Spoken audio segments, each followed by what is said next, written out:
Roll for Crit here at Gen Con 2018.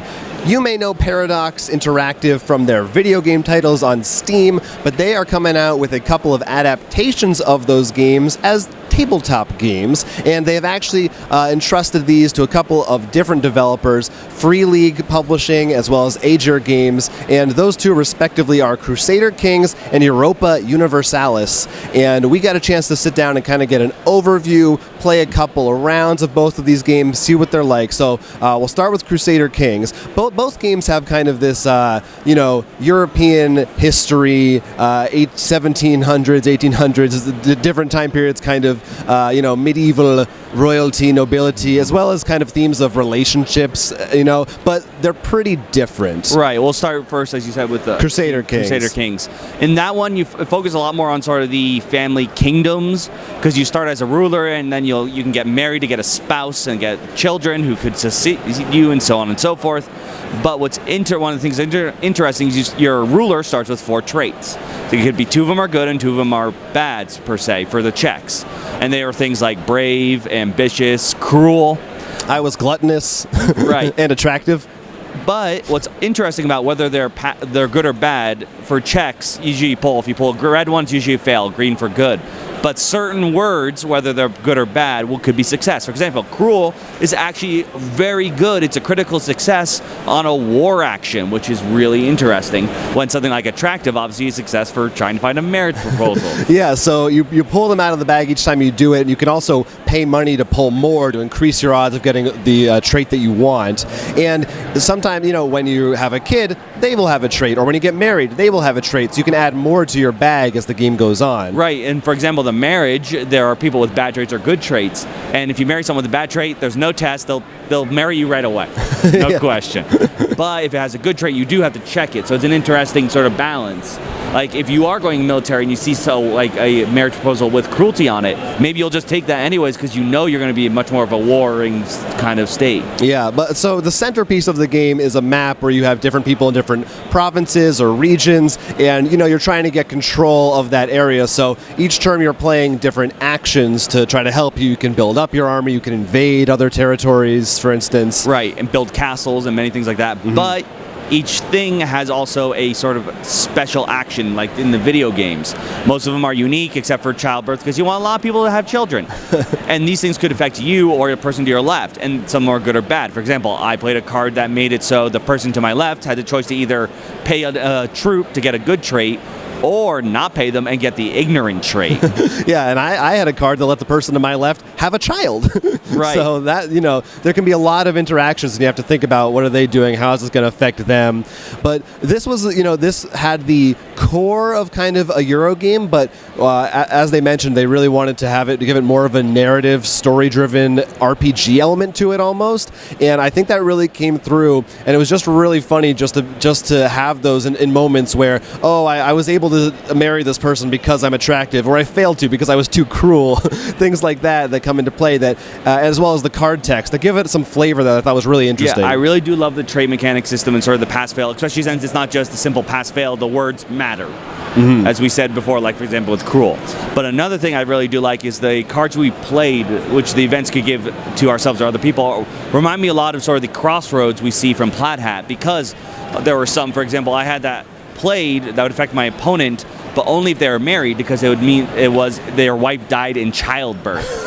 Right. Or I had one I can only play that affected me, but it's if I shouldn't laugh at childbirth. Death? Go on. But if I had a son, it's about my son being incompetent, like hitting his head, so I got a bad trait for that on him. Yeah. So it's some really cool stuff like that. And seeing your family grow throughout the years and new people become king, it's very interesting. So that's Crusader Kings. The other one is Europa, and this one is much more of a traditional Euro 4X game. Yeah, this one actually is an interesting story.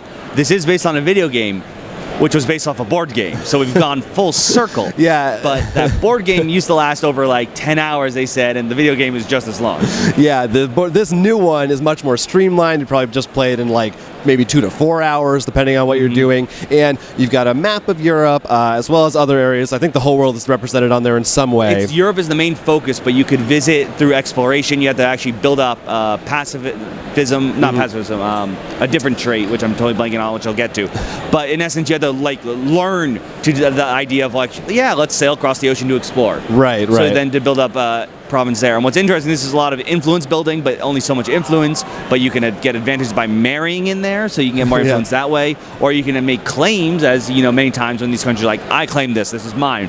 So it has a lot more of that political, I think, build we see in a lot of countries. Yeah, so again, you're trying to gain control essentially of territories. You know, it is another one of those. And each turn, you're playing an action from a card, or there's some basic actions that you can do. And you have different sections of your board. So you have like a military and a diplomacy, for example, with different cubes, and they work as different resources, and different action types require different things, because you're not going to use diplomacy cubes, for instance, to go attack somebody. You want military cubes, as well as you have a gold supply. So I thought that was a very interesting way that helped make it feel more thematic, that you're using different strengths and aspects of your nation to carry out the different actions that you want.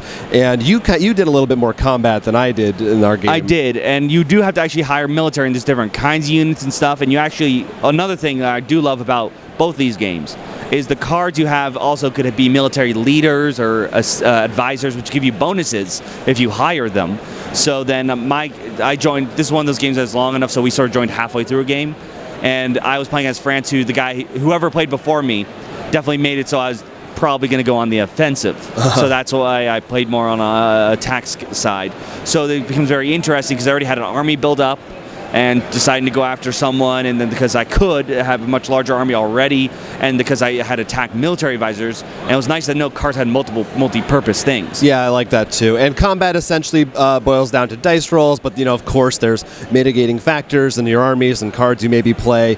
But this is definitely a game that if you like those kinds of games, like the real-time strategy or turn-based strategy where you're conquering nations, like Might and Magic, Command and Conquer, those kinds of games, right? Yeah, this takes it to a really high level because the map is really big, and each area has multiple provinces in it too, and then with the New World, so there really is a lot to go. And then there's trading, which you were actually doing.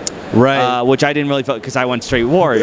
But yeah, if you another bonus of having your presence in different territories, you might have merchants also in different regions on the board, and then you can spend a card, and the more present you are, the more gold you'll get in exchange for that. So that might be an incentive if you have a card for a specific area to move in there and try to push other people out. Yeah, it was one of those 4X games I think really brought to a very shining, as streamlined as you could, with keeping all the really true nitty-gritty 4X. They didn't lose any of it. Yeah, I think. definitely a little bit drier for me than Crusader Kings. Not as much in the way of that theme, but we saw also an early prototype version. A lot of the pieces didn't seem as finished. Right, we should mention that Crusader King was on Kickstarter. It finished, got pledged, and there's late pledges you can go for now. Mm-hmm. The other one has not started yet.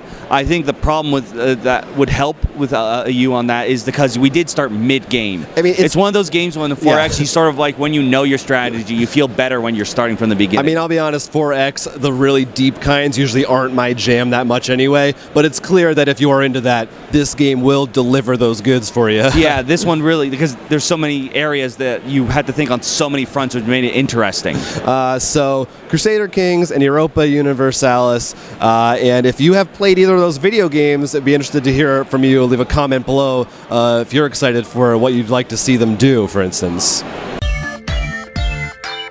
Like and subscribe for more Gen Con 2018 coverage. And enter our contest for a chance to win some Gen Con games in the description down below.